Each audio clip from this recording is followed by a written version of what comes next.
Hello and welcome to the latest episode of the Online Warriors podcast. The Three Musketeers, well, no one's ever called us that. We're all back. I'm Illeagle 86. We're a full candy bar. I was on vacation. We're a full candy bar. Not any of that fun size stuff. Not that stuff you get on Halloween. This is the real deal. All right. We're back. I'm back from vacation. I survived. More updates on that later.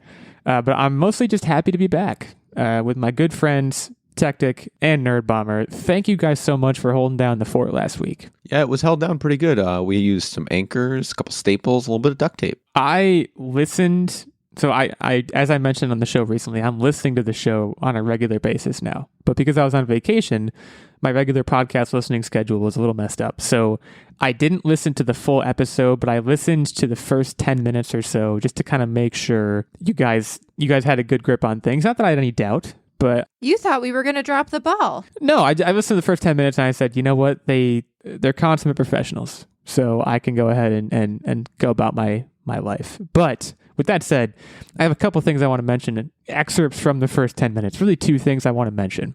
And I'll be testing your memories here. First of all, I believe right out of the gate, it was referred to as the heavy necking episode.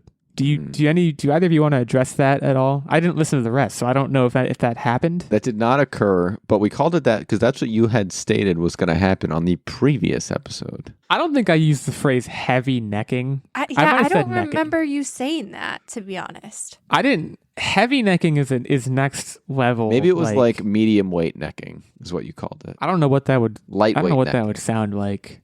And also, can we just talk about the term necking for a second? Yeah, it's when you slap your necks together. Yeah, what is that? We're asking the tough questions. Which brings me to my second point, which is, again, I think right away, Nerdbomber, or I think both of you kind of made the claim that, I keep the show reined in. And, when I'm not around, you guys can just freeball and, delve into fun tangents. And I want to publicly take issue with that characterization. In other words, I want to be the fun person I don't want to be the hall monitor around here. Is that what I am to you? I guess I'll just. No, but you keep question. You keep the train moving. Chugga chugga. Chugga. I do like wearing a conductor's hat. That's a fun fact about me. So I accept, considering that new analogy, I accept the terms. But I want to make it clear that I'm super open to conversations of a tangential nature, much like discussion of why the term necking even exists. Is that the situation in which you give somebody a hickey? Or is it literally slapping each other's necks? Slapping necks. Trust me, I'm a professional. I mean, you are a heavy necker, as they say. I've heard people say that about you. They say, that guy Techtic, he's a heavy necker. Yeah, that's what I'm known for around these This is not the heavy necking episode. This is the video game episode. Now, I believe last week you did, you made a sandwich. I know that. I remember the video games for the bread last week. I don't remember what the meat was. Hocus pocus. It was good. Hocus pocus. A delicious sandwich by any stretch of the imagination. This week, it's just this is a no sandwich situation. This is just a full video game slab meal. Of meat. We're going to be talking about also some pretty high octane properties here. We're going to be talking about Lord of the Rings video game. The Gollum video game. We're going to be talking about a newly announced Terminator open world video game. And we're going to be talking about Skull and Bones, which is Ubisoft and or Ubisoft's. I think it's Ubisoft. I'm going to say Ubisoft. Ubisoft's. Is it Ubisoft or Ubisoft? I can never do this. And we've done this about 100 times in the podcast. I still don't know. I couldn't tell you, to be honest. You pick this topic and you sit there waiting for me to have to say it. Is that what happens?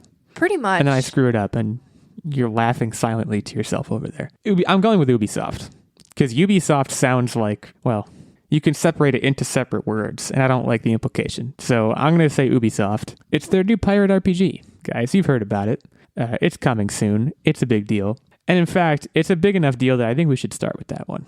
So we got a new gameplay trailer for was it a gameplay trailer? I believe it was a gameplay trailer for this. A gameplay overview, so to speak. And this was a beefy boy. This was, I want to say 7.5 minutes. So this kind of talked you through your starting point in the game, where you can go, what you can do. Focused a lot on kind of the ship customization, the importance of crafting. There was a lot of ins and outs. I want to go on record and just my broad strokes opinion on this, because I feel like that's what I often do with these videos.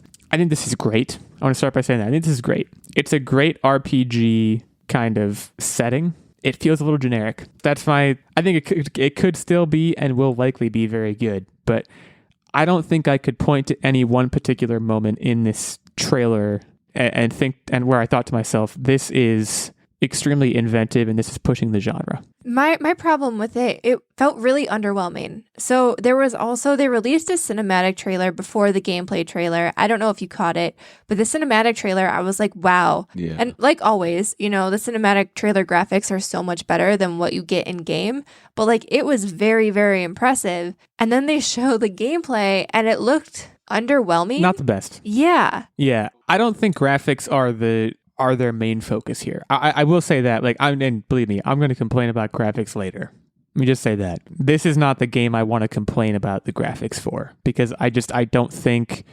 I think this is similar to... There's another game we talked about recently where I felt like it came through that like graphics are not the focus. I think it was Starfield. Because Starfield has this huge expanse, this huge scope. You can tell at a certain point they said, okay, graphics are going to take a back seat. I think this is a similar situation. So where I think they said, focus on gameplay, graphics aren't important to us. That's what I would hope they thought, because I agree they were underwhelming. So I just want to agree with Nerdbomber, and the trailer was absolutely fantastic. But the critical thing that I took away from this game is that the combat needs to pull through. It absolutely needs to, or else... To me, it's just going to look like Sea of Thieves, or even, actually, I'll take that one step further because it was sort of a secondary mechanism in the game. Assassin's Creed Odyssey. When you're floating around on your ship, you have these kind of janky ship battles, and then you could board the ship and do the real combat that you enjoy. I really think, and yes, the weapons were cooler, but I really think it's going to compare to that, and unless they really take it to the next level, it is going to be underwhelming. So I am hoping that I don't think, not to cut you off, but I think this is where you're going too, Illeagle. I don't think there is hand-to-hand combat. Well, they showed that you can board ships and get the booty for higher loot. They had explicitly said that. Well, right, but that looks like a cinematic ending to something. It didn't look like you were doing it. It looked like, okay, and you got I think close up to the ship kind of and you had enough firepower. Differentiator. I mean, if it's exclusively ship battles, it's just kind of meh. But if you can board it and hone combat skills and get additional weapons besides just aesthetic on your character, I'm just kind of underwhelmed with this one. I honestly do not think there is any hand-to-hand combat. I think the extent of hand-to-hand combat is that short little clip they showed of you with a spear hunting sharks in the water. But even if you looked at one of the things that they were oh, you can discover islands or find secret treasure and mine them for resources. But if you noticed the clip that they showed of that, you didn't even get off the ship. You were on the ship punching trees in the distance. Yeah. Right. It was almost and now everybody has played Mass Effect at least to some degree, but it almost felt like in Mass Effect, when you're mining for minerals on different planets and you never actually, well, I guess in Mass Effect 1 you land on planets, but in some of the ones that you don't land on, you literally just scan it and suddenly you have resources at your disposal, and it's just that's kind of what it felt like. And for a game that's been in development this long, that's promising pirate life simulator, no, this seems like pirate ship simulator. I don't get it. Right. And that's why I say I think it's going to live and die by the combat. If it's exclusively ship fighting, well, there's free games that have that I don't have to pay for, and I could just kind of enjoy that. Yes. So you're getting to, there were elements of this, so... And I don't want to go all in on bashing this, because I do think there are parts that look really good. When they're talking about all the ship combat and stuff, I couldn't help but think there are mobile games that you could do this with that you're probably already out. There are certain things about it, the things that excited me the most were things that you kind of just peel off the genre pretty effortlessly, finding the treasure, for example. That's probably the first thing they thought of when they were saying, let's make a pirate RPG. It still might be the most fun, because otherwise you're kind of going around on this derpy ship and hitting trees and watching all the leaves fall off. Some of those animations were pretty hilarious. The ships exploding were pretty good. And to kind of piggyback on your point, Techtic, which I think is a good one, when I think of one of society's probably the biggest cultural touch point we have for pirates, which is Pirates of the Caribbean. Say whatever you want about where the franchise has gone. I haven't seen the last 3 movies, but the first and second and third even, they're all really good. And when I think about those, and when I think about the most memorable and exciting parts, do you know what I don't think of? The ship is the ship combat. Like I think of ships move slow. They're they're kind of boring. And they're not easy to Right, but- control. Like, you can't have quick reaction time because you have to slowly turn your ship starboard, whatever that means. I don't know which one Right. is starboard or what. starboard is right. I Okay. just my vacation locale was On a boat. involved boats. You Yeah, actually were so at sea. He was learning how to be a pirate. He actually was doing research for this episode. He was like, I have an inkling that Correct. this game is going to get a trailer, so I need to go on vacation and learn how to be a pirate. Guys, we commit fully to the art form of podcasting. That's what I want you to take away. Now, aside from the combat, there was a moment of customization that I think was really subtle that I want to know if you guys caught. There was a quick scene where you're looking down the ship deck and you see right to your right a lemur. I did notice that. Do we Of get course I pets, noticed guys? that. Like, because that's a little You bit better of a get pro. pets. If you can get a pet, like, there's got to be at least a parrot, and then if it's like extends beyond that to lemurs, holy wow, that's a plus in my book. That's something that we haven't really seen in this genre. You know what? And I feel like I'm circling back. My brain is mush. It's fine. You mentioned Pirates of the Caribbean, and one of the best games that pulled off like pirate life and like good pirate combat, good pirate exploration, handling of a ship, exploring different like islands for treasure and stuff like that. And you're going to laugh at me. Kingdom Hearts I think I know 3. what you're going to say. I knew you were going to say Kingdom Hearts because I know Jack Sparrow was in it. It did a really good job. I spent so much time, and like the Pirates of the Caribbean world wasn't even that big or expansive, but I spent so much time in that world because it was fun to drive your ship around.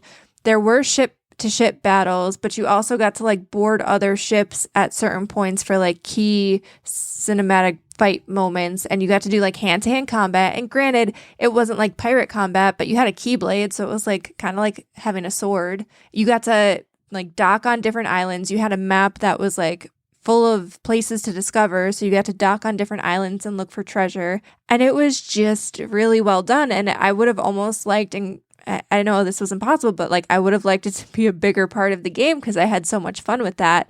And maybe there are people out there who are going to think that I'm crazy and that it wasn't that well done, but I loved that. I want a game. Basically, someone needs to like talk to Square Enix and be like, let's take that Pirates of the Caribbean, like small part of Kingdom Hearts 3 and expand it into a pirate game that'll rock everybody's world, because this just isn't doing it for me. This should be a genre because again, there's a lot. You can take the kind of formulaic pieces of an RPG and lay it over the pirate genre very easily. And there's a lot of things that lend about the pirate genre that kind of lend itself to an RPG format. The fact that we haven't really had, because like Sea of Thieves, I think it had its heyday, but it wasn't like a huge deal. Well, it is, but it's more of an online multiplayer experience. It's not like an RPG. Right. Like there's RPG Right. elements, but like I think we both want an expansive pirate story, and why is that so hard to deliver in a video game? It should not be. It's because all the booty in it. Well, Techtic Rated M mentioned, you for mentioned mature. was it Assassin's Creed? Which one was it? Black Flag? Black Flag. But there was also ship combat in Odyssey, and it was used like on a couple different installments. Well, I think that's why it's disappointing though, because we know they have the background where they could pull off a good pirate game, and this just ain't it. Right. I think we want something that's not this. Yeah. It sounds like we're all agreeing on that. Like, I feel like I'm being critical of this game that I've never played, but like this is just not what I wanted. Well, it looks like they put all of their dev hours into the trailer, the cinematic trailer, but like, what the heck? Can Give us we that. though? Can we take a second? That cinematic trailer, like that was one of the best character models that I have seen in a video game cinematic trailer in a while.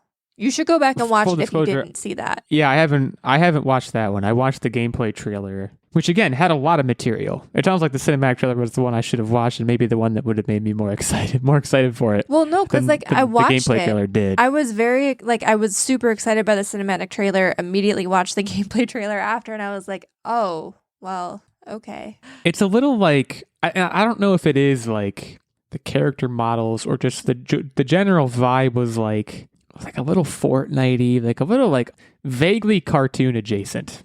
And then like again, going back to like the animations of like, oh, you're taking coconuts off a tree. Look at that, all the leaves fell off. It's like, come on. Like I don't think that's what people want. I think when people want a pirate life simulator. I think that was the phrase you used, Nerdbomber. And yeah, I want that. I almost wonder if part of the issue. I mean, it's tough because I think everyone when they play a pirate RPG, they probably want to be a captain, right? I don't know if you should start as a captain. You definitely should. I think that's half of the fun. You start as someone who's like just some scalawag, Well, then you gotta like work your way up the ranks. Honestly, by doing missions and they should have worked with Rockstar Games, I think, to do this. I think it sounds crazy what I'm saying, but picture like sort of the same formula that's done in the Grand Theft Auto franchise. Well, Red Dead too. Yeah, I think Red Dead would be another good example of like. That's an Old West story where you are not like, I mean, you're kind of like a outlaw, but at the beginning, you're not a big deal outlaw. You're kind of just a guy, It sounds like that's what they're trying to do, though. They said they have like a reputation system, and like the more tasks you take and you on, do quests and stuff, right? But you do like, these, what did they call them? They weren't quests. They called them, and not missions. Bounties? Weird. Man, the word was very specific. Contracts? I remember thinking that's an interesting contracts. That's what it was, which I feel like. Contracts are kind of a weird word to use in the context of pirates. They're not signing anything, like bounties would be good. I think anything would be good, better than contracts, but yeah. It would almost be like, and did you play Fallout? I can't remember if you've ever played Fallout Illegal. I know Techtic has. Too much RPG. Too much RPG for me. Well, like the nice thing about Fallout and what you could do in a pirate RPG, like Fallout, you got to choose like what factions you sided with, and who you decided to ally with changed the trajectory of your game and the experience that you had, and like how other characters in the game then viewed you, and like literally just slap a pirate motif on it and put some ships in it. Let's just do it. You should be able to, here's an idea. You should be able to become a privateer. You guys know about the privateers? They're the ones who are like privateers. Sanctioned by the government to be pirates, right? Exactly. So you can easily set up like I don't want to call it a risk reward system, but like, okay, what kind of player are you? Are you a safe player who you want to play as a privateer, still have fun, still, make some booty or whatever, but maybe not as much booty as you could make if you were like, Blackbeard. I think that would be a cool dynamic right there that they're just not really tapping into with this. The one thing I did just think of that I will say is a great concept is the idea that your crew can mutiny against you, which this game did mention. They mentioned that explicitly almost right away. I think that's a great idea. But also the conditions under which they mutiny is like if you don't keep them well fed, you don't feed them, and like if they're like, I'm not trying to play Sims. Well, that's the thing. Like right. I was thinking, as soon as they said that, like I thought it was cool that your crew could mutiny, and I was like, oh.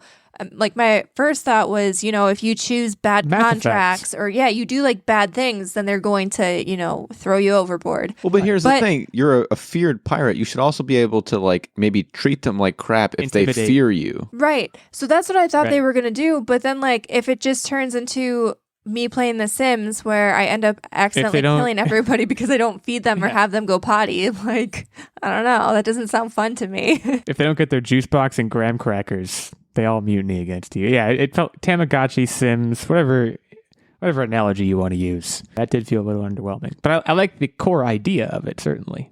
I don't know. We're slamming on this. We should probably stop. I don't think it's nearly as bad as we're making it seem. Let me just put it that way. We need more gameplay footage ultimately, but I don't know if I do though. Like I need more gameplay footage of like boots on the ground sort of hand-to-hand combat that complements the ship play. Otherwise this game just isn't for me. Yeah, ultimately my rating would be cautious optimism. Very, very cautious optimism. Mine is basically pessimism. Bleak. Like I am not going to buy this game unless I hear it's like the best thing ever afterwards.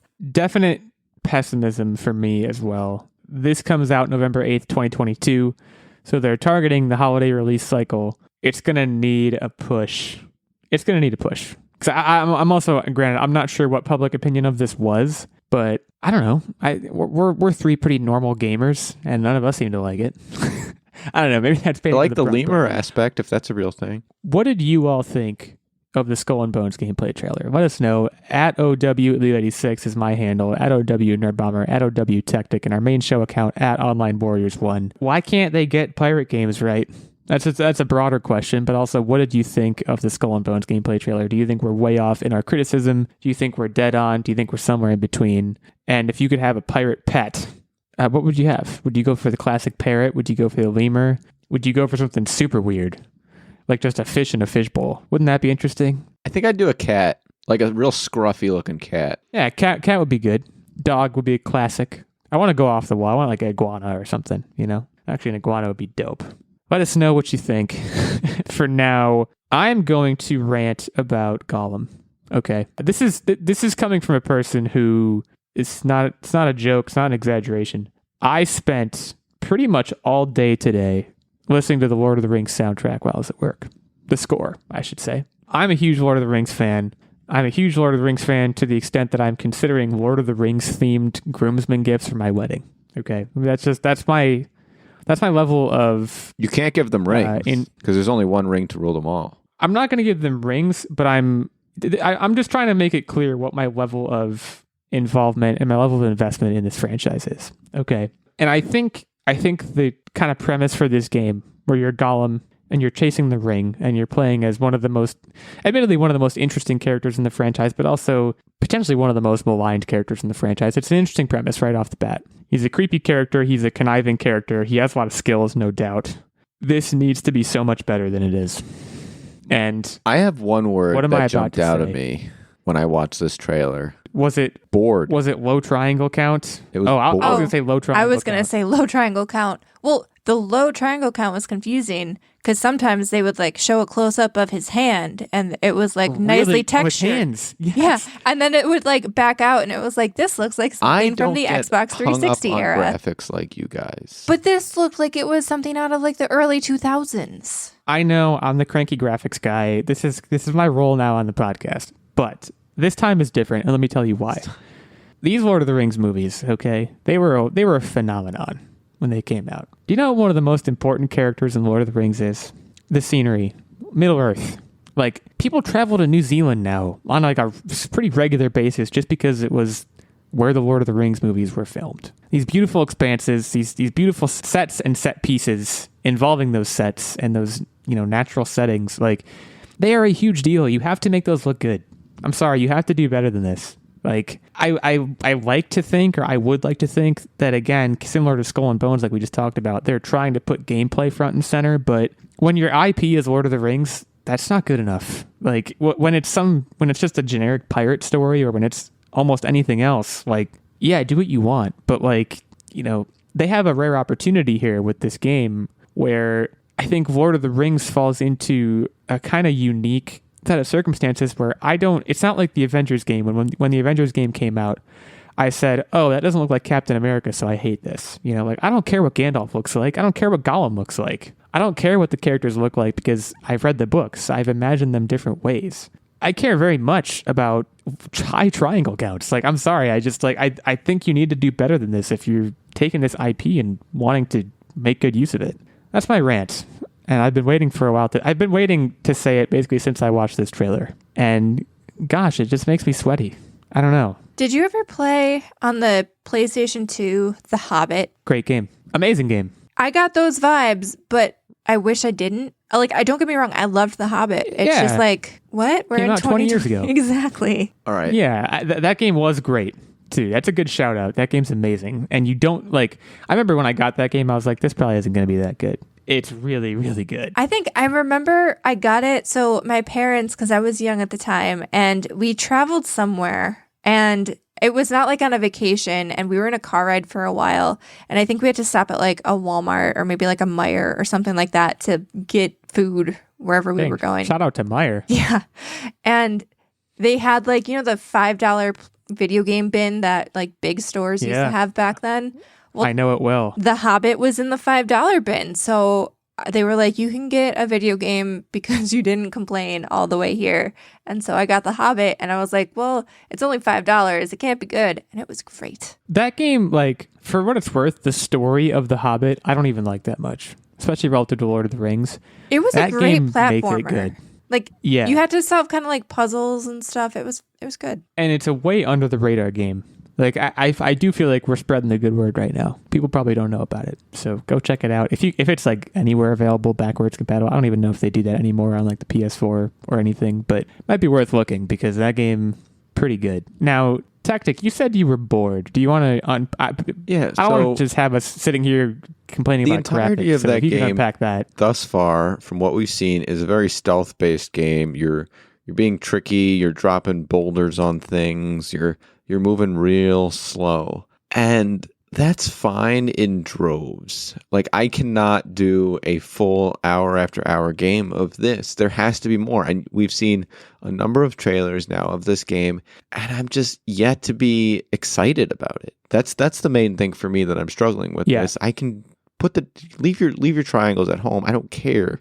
I just want an exciting game, and I'm going to bring my triangles. I can't get excited for this. That's what I'm struggling with. I would like the triangles to be here, but I do agree. Like, one thing you are never going to see out of this character, which again I think it's kind of what makes this so interesting as a premise, but it also probably makes it pretty challenging to pull off and difficult to get right. It should be a part of another game. It shouldn't be a standalone. Yes, I would liken it to, because Gollum's never going to fight. He's never going to hold a sword. That's not who the character is. It's not that he shouldn't be doing that, right? It should be like the Mary Jane portions of Spider-Man, because those were great change of pace missions, right? But they came every so often, and you were glad to get them when they came, but you couldn't play the Mary Jane game. Like, you couldn't play that for more than, like you said, 20 minutes to a half an hour. So I think that's a really good point. That's what it should be. And I'm very concerned about this game. Like, I'm very concerned about this. And this is different, again, than Skull and Bones for me. Skull and Bones, I don't care. This one I care, because I feel like Lord of the Rings has been doing pretty well in the video game sphere lately. Like, Shadow of War and Shadow of Mordor were pretty highly regarded. I never played them. I forgot about those. Never did. And I think there's also at least one like RTS Lord of the Rings game that's pretty well regarded. I want that to continue. And also, while we're mentioning old Lord of the Rings games that were amazing, the Return of the King movie tie-in game, probably the best movie tie-in game I've ever played. Definitely the best movie tie-in game I've ever played. It's incredible. You can and have to do better than this. That's my initial gut reaction. And it sounds like we all agree. Welcome to the Online Warriors podcast, where we shit on every single video game we Yeah, we're just like, we showed up, we chose violence today. Is that a fair? I don't want to say that about us. We don't choose violence. We just, I don't know. These games make us grumpy. Violence chose us. Hit us up on Twitter. This game comes out September 1st, 2022. PlayStation, Xbox, Nintendo Switch, PC. I mean, PlayStation 5. Again, it's like, come on. It has to look better than this. Just want to say that one more time. So be on the lookout for that. Watch the trailer. Let us know if you agree, again, with our... I wouldn't even call that a spicy take. I think that's a very correct take. A mild take on this. But we'll see what people have to say to us and what the people think. For now, we are going to take a break to shout out a sponsor, and we'll get back to the episode. But before we do that, I would be remiss. Last week I was on vacation, and Monday night, like 10, 11 o'clock, I woke up in a cold sweat, and I was like, this is the first Monday in a long time. First week in a long time, I did not get to say Stephen Keller's name. Stephen is a knight. He is noble. He is valiant. He is a Patreon producer. And as a result, he gets this shout out in which I tell him how much I miss saying his name. The Patreon producer role that Stephen has comes as a result of his knight level subscribership on our Patreon. As a result, he gets his producer shout out. He gets access to the monthly secret segment and vlog. He, of course, gets input into the weekly game segment and the occasional guest spot on the show. There's also a Squire level of support, which gets you access to the monthly secret segment and vlog, and the page level gets you access to the monthly secret segment. This month's secret segment is going to be our Stranger Things spoiler cast. You're not going to want to miss out on that if you've been watching the show. We got a lot of takes. We haven't talked about it, but I guarantee you we have a lot of takes. So you're going to want to get a hold of that. Head over to patreon.com/Online Warriors podcast for any of the details on all of our levels of support. Say hi to Steven, say hi to us, and consider becoming a knight like him. Thank you to Steven, and thank you to all of our Patreon subscribers. For now, we will take a short break and come back to talk about Terminator. Our next partner has a product I use literally every day. I started taking AG1 because we heard them advertised on other shows, and quite frankly, I wanted to see what all the hype was about, and let me tell you, the hype was real. So, what is this stuff? With one delicious scoop of AG1, you're absorbing 75 high-quality vitamins, minerals, whole food source superfoods, probiotics, and adaptogens to help you start your day right. This special blend of ingredients supports your gut health, your nervous system, your immune system, your energy, recovery, focus, and aging. All the things. It's quick and easy for me to toss back in the morning as I'm getting ready for work. One scoop into a glass of water helps me wake up even on tired mornings, and I know my gut and immune system will be prepped for the day. And I know what you're thinking, green drink, blech. But Athletic Greens green drink actually tastes really good. The best part is that I get all my supplements in for way cheaper than taking individual supplements themselves. It costs less than $3 a day, so you're investing in your health for cheaper than a cup of coffee. It's also a trusted product. Athletic Greens has over 7,000 five-star reviews and comes recommended by professional athletes and leading health experts alike. And for every purchase, you're helping to feed kids. Athletic Greens donates to organizations helping to get nutritious food to kids in need, including No Kid Hungry here in the U.S. Right now, it's time to reclaim your health and arm your immune system with convenient daily nutrition. It's just one scoop in a cup of water every day. That's it. No need for a million different pills and supplements to look out for your health. To make it easy, Athletic Greens is going to give you a free 1-year supply of immune-supporting vitamin D and 5 free travel packs with your first purchase. All you have to do is visit athleticgreens.com/emerging. Again, that is athleticgreens.com/emerging to take ownership over your health and pick up the ultimate daily nutritional insurance. Thanks to Athletic Greens for helping to sponsor the show, and now we'll get back to the episode.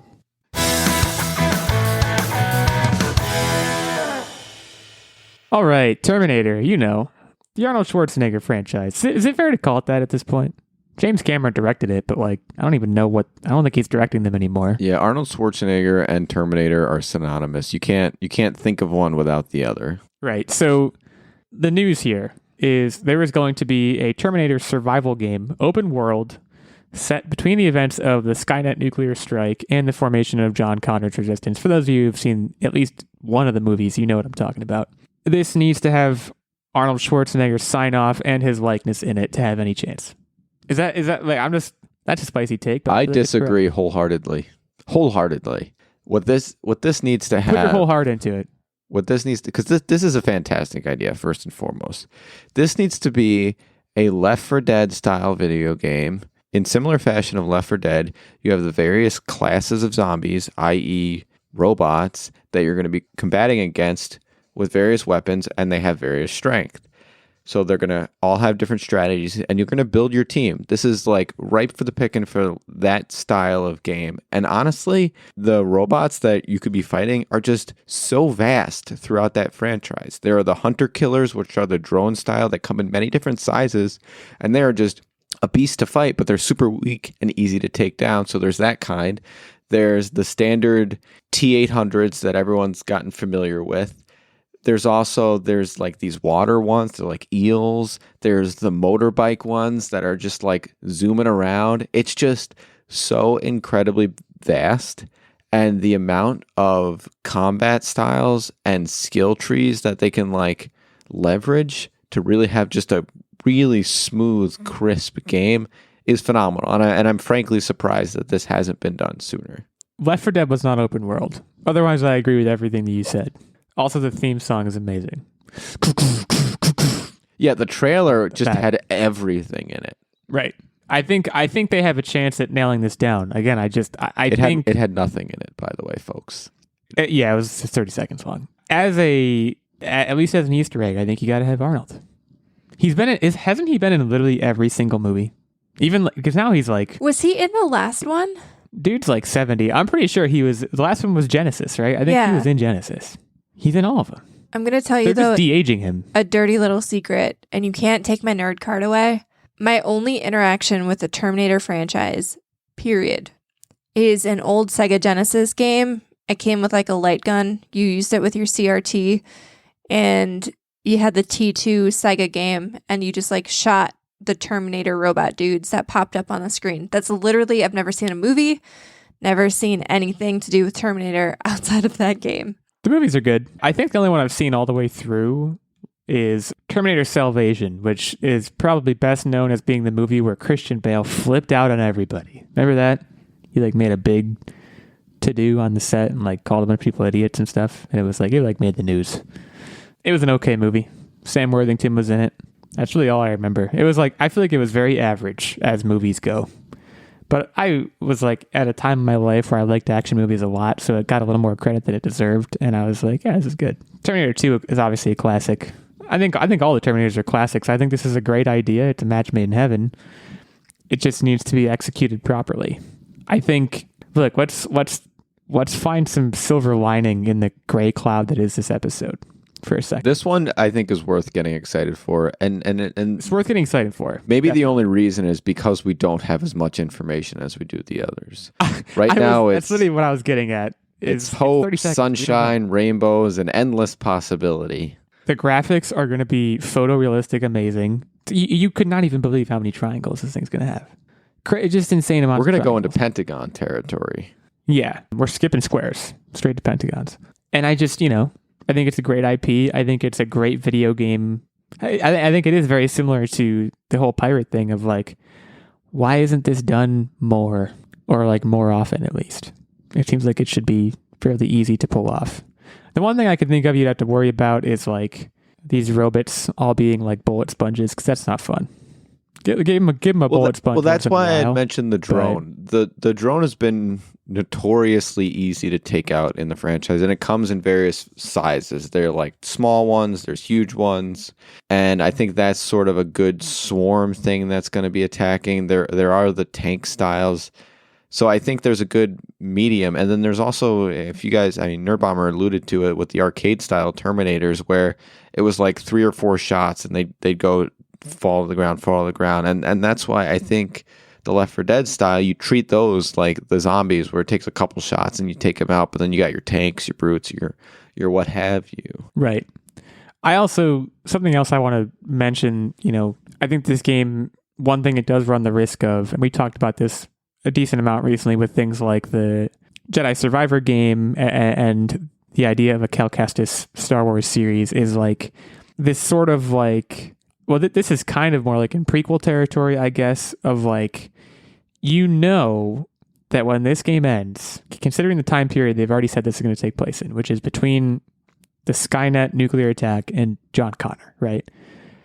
Then that this isn't like, there's no happy ending to this game. You're in a classic Rogue One situation where you almost kind of know the ending. With that in mind, what I want from it is a little bit of a Last of Us situation where it is something that is character driven and happens to take place in the Terminator universe. Example, a dude is trying to find his family. That's it. That's all you need to, just take a simple premise like that can be very character driven, very story driven. You can put it in an open world make environment, the whole story leading up to sending Arnold to the past. Like, you were the team that got him sent to the past, and that's what kicked off the Terminator 1. Well, you've reached the water's edge of my Terminator knowledge. I have a hard time believing they haven't already told that part of the Terminator lore, but I could be wrong. Someone on Twitter is certain to correct me on that, or tell me that I'm right. Hopefully the latter. That's a reasonable example, but I think I'm wanting something maybe more closed in. Take a page out of the Walking Dead's book almost, to give us sort of an anthology series of things based on characters where, yes, they're fighting the Terminators, but they're also like dealing with surviving in a post-apocalyptic world in the shadow of Skynet. How do people interact in that set of circumstances? I think that could be interesting. You get to play as a robot, right? Hear me out. You get to play as a robot, and you get like a vehicle, okay? And in that vehicle, you customize that vehicle. You shoot other robots in that vehicle. There isn't any combat outside of the vehicle. Once you get in the vehicle, that's where all the combat is. That's going to be the game. The previous, also for some context, a little pirate joke for you if you didn't catch it. I did. I just didn't know what to say. When I skate over your jokes like that, because I don't know what to say. I don't have anything good to add. You just give it a little, haha, I see what you did there. I do see what you did there. Haha. Yeah, sorry. The most recent Terminator video game came out in 2019. It did not do well. There was also a Terminator game in 2003. Apparently, the track record for Terminator video games is not very good. So this is arguably the developers here are sticking their heads in the lion's mouth. It seems like it should be easy. Again, we're in pirate territory here. It's like, come on. Yeah, I'm starting to think we should design a video game. We probably could. I feel like we could come Positive together takeaway. with a good storyline. I think we would know. I mean, I like to think we have a very good taste in everything. So we already know what's good. Put that on a t-shirt. I like to think we have the Online Warriors podcast. We have a very good taste in everything. I said that with my pinky up in the air as well. But I think like we have a decent feel for elements that make a game fun. And then we could just find a team of people to develop it for us and then be like, there's not enough triangles, add more. Right. I want to be a boss and I want to play some test footage and be like, pause it and be like, what happened to all the triangles? You know, that's when you know you've made it in the video game world. There's no release date on this. There probably won't be for a while. But I think it's worth getting excited about. Like Techtic and I were saying before, like let's zazz the episode up here. Let's consider the fact that this is literally a 26 second long video. Nothing really could go wrong in that amount of time. So nothing did. So this is going to be amazing.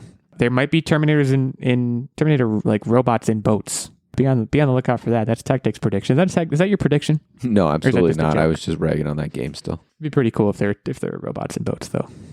But yeah, Skull and Bones not the best looking. It's worth ragging on that one more time. I agree with what you did. It's time for What Are You Up To? And I got a fat daddy update here. Let me just start by saying that I watched a movie. I played a game. I read a book.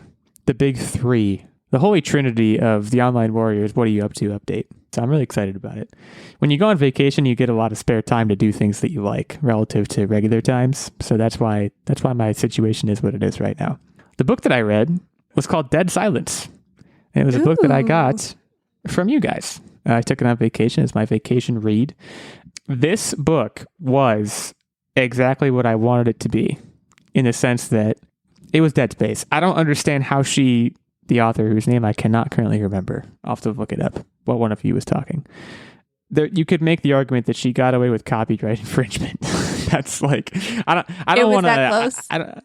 I don't want to accuse her of anything. But like, if you like look at the cover of that book, it'll give you an idea. If you look at the cover of that book and then look at the cover of Dead Space, the video game, get an idea where things are going. There were differences, definitely, but broad strokes, it was very similar, and that's what I wanted. It was a nice light read. I mean, it was scary. It was not like pleasant necessarily, but it was light fare. It was, summer blockbuster equivalent of like reading, which was what I wanted. So that was great. The movie I watched, which we talked about on the podcast at least a couple times, I think, was The Unbearable Weight of Massive Talent, which is the movie where Nicolas Cage plays himself. And guys, let me tell you, this was an absolute winner. Everything you've heard about it being amazing is true. I don't know how they pulled it off, but they really did. Pedro Pascal is phenomenal. Nicolas Cage is also phenomenal. This is a must-see when it hit. I mean, it's already rented. You can rent it. We rented it for like $6 on Amazon. It's worth your rental time. I don't want to go so far as to say like movie of the year, but it's like movie of the year. For me. That's a big compliment. It's just, again, I would say it's in Spider-Man No Way Home territory, at least in the sense of the ingenuity of it and the idea that they wrote a movie where he plays himself. They got him to do it, and then they got him to buy into it so fully and so clearly. You can tell from watching it that everyone was so into this. And the finished product was really just a great time. Very lighthearted. Again, definitely summer blockbuster territory. Not necessarily a thinker of a movie, but there are some meta elements. And it's, if you go into it with the right mindset, it's absolutely fantastic. And I did go into it with that mindset. And Nicolas Cage is kind of profiting from the memes of himself now. And I think that's where I want him to be. So that was a movie I watched. It was good. And then the game, I mentioned this game a couple weeks ago. I mentioned that I had bought it for, I think it was like $3.50 on the Nintendo eShop. It's a game called Dicey Dungeons. And this is one that in particular, I think I'm going to strongly recommend that Techtic, you go out and purchase it. And here's why. You're a Pokemon guy. That's it. It's Pokemon with dice? It's turn-based battles, which I'm surprised I even like it this much. But I mean, I I got pretty lost in it for a good, like, I know I'm still playing it on a regular basis, but I'm less like addicted to it now. But like, it is addicting. It is addicting turn-based dice battles. Dungeon crawler, a little bit roguelite, where you kind of have to crawl through 6 levels of dungeon and get to the end. And if you don't get to the end, there's no like save points or anything. And it's broken down into episodes where each episode has something specific that's different about it. Again, I'll look it up right now because I don't know how much it costs right now, but when I bought it, it cost $3 or $3 and change. So as a result, I have no choice but to recommend this. Great light fare. You can pick it up, put it down pretty easily in spite of what I just said. I mean, I was at a lake house. Like, I was on vacation. I should have been outside. Let's call it what it is. It's currently $15, so the price went way up. But I mean, you could have taken your Switch think it's worth the $15. I did at one point. But then there was a glare, so I went back inside. It's amazing. You play as dice for what it's worth, but that's kind of just characterization. You're basically having dice battles. There's not a whole lot I can say about it other than that, and that it's turn-based, and that it has a good sense of fun. But yeah, big fan of it. I would strongly recommend checking that out. It's definitely a great vacation game also. Great on-the-go game. So that's it for me. I will turn it over to Nerdbomber. Take it away. So we no longer are feeding our pretty kitty friend, but I did have a pretty busy weekend. As you guys know, we're taking the month of August off for our weddings. Wedding planning is a big deal. There's a lot of like little detail stuff that we're buttoning up. But more importantly, and more fun at least, was my bachelorette party. And I took to the seas. I did not learn to be a pirate like Illeagle, but I did have drinks and listen to fun music while on a tiki-shaped boat. So had a blast doing that. And other than that, we finished up the last episode of The Boys. There were pros and there were cons.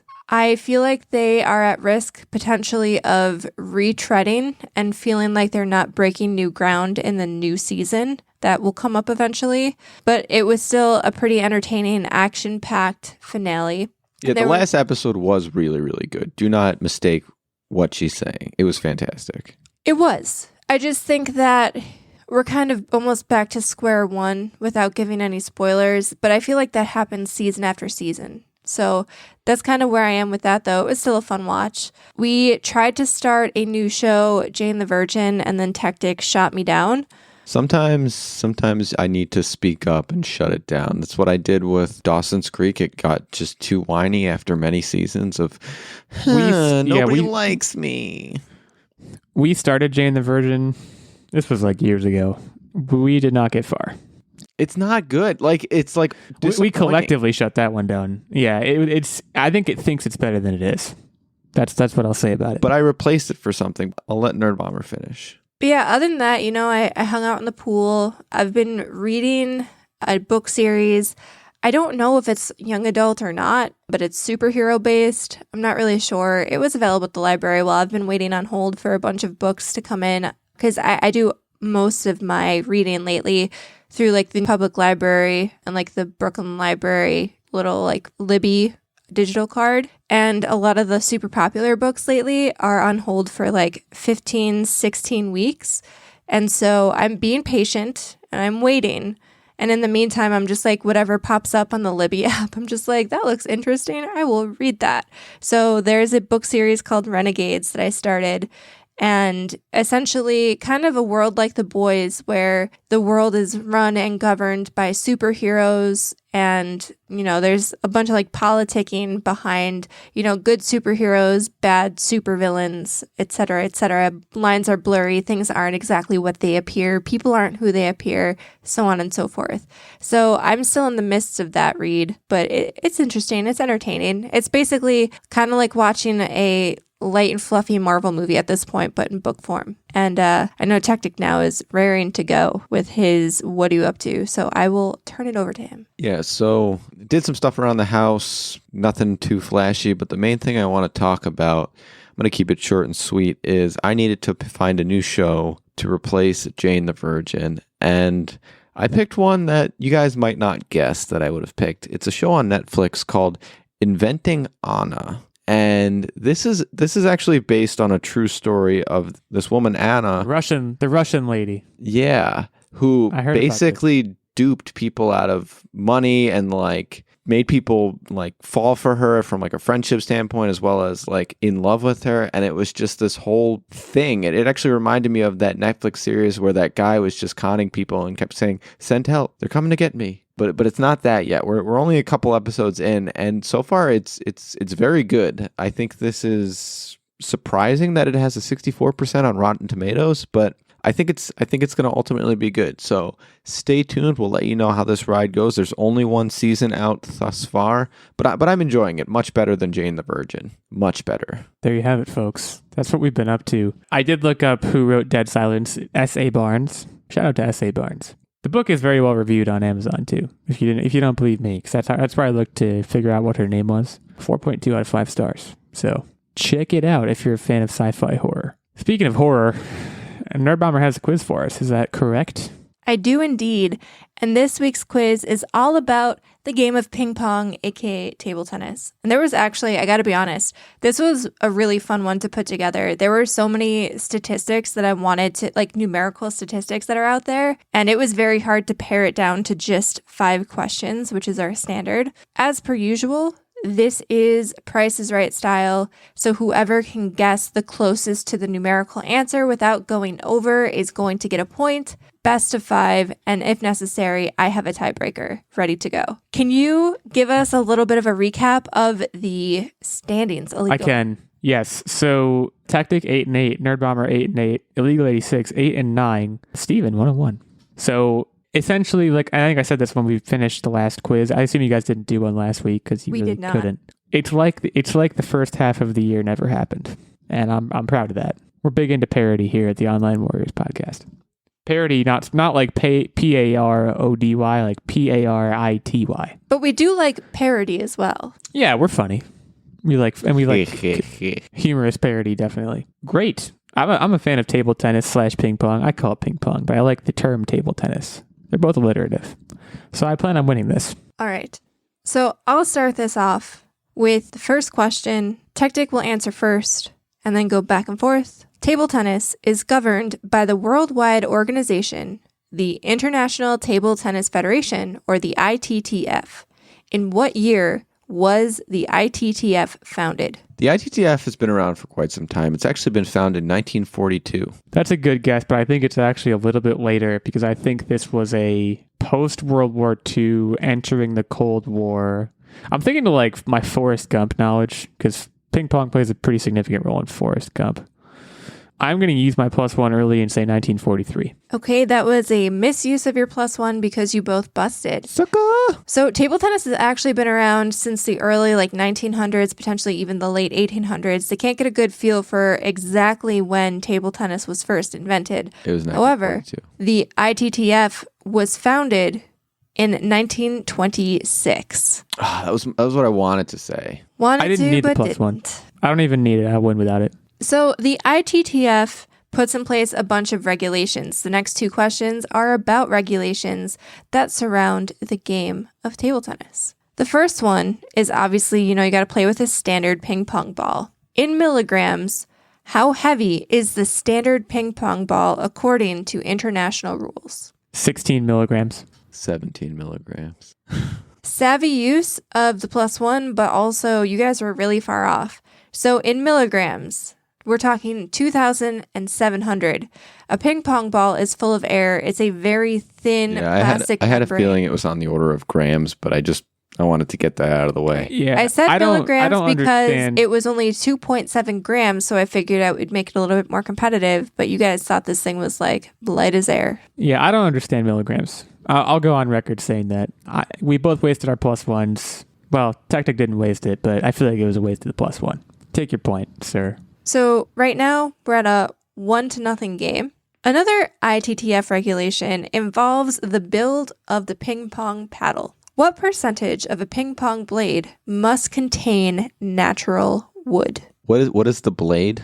Blade is the blade, like the handle and the core of the paddle. Because as you know, the main surfaces of the paddle that the ball hits is usually like a foamy material. Techtic, if it makes you feel any better, I don't really understand that either. Have you never seen like the cross section of a ping pong paddle? You've got like your foamy stuff, and then the stuff that the foamy stuff is connected to is wood usually, or some kind of like synthetic wood, something like that. Is the handle also part of the blade? I believe so, yes. All right, so I'm going to guess. That's confusing. I'm going to guess 75% of it has to be wood. Oh, it's lower than that. I'm not going to say 1 because that seems like cheating. So I'll say 10%. Techtic gets this one. 85% of the blade by thickness has to be natural wood. I don't want to play anymore. Well, you still have time to come back. It's 2-0, but we still have 2 questions. So you can technically force a tie here and go to sudden death overtime. Technically. So this is That's a when really I play fun one. sleazy. Chris and Will Darnell hold the Guinness record for the longest table tennis rally. How long did they rally in minutes? It's a long time. We're in how many minutes are there in a day? My math skills. Okay. Well, I'm not going to tell you. I'm going to make sure I do the math and then I don't tell you the math. This was 1,800 minutes. I'm going to reverse out your math. So you think they were playing for 30 hours straight? You're insane.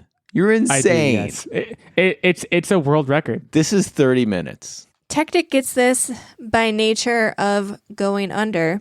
They played for 710 minutes, which is an 11-hour, 50-minute session. And this was actually achieved December 12th, 2020. So this was fairly recently. Pandemic did wonders for all of us. It's to say that. Look, I accept defeat. I didn't want to win. I'm playing the long game, like 11 hours long.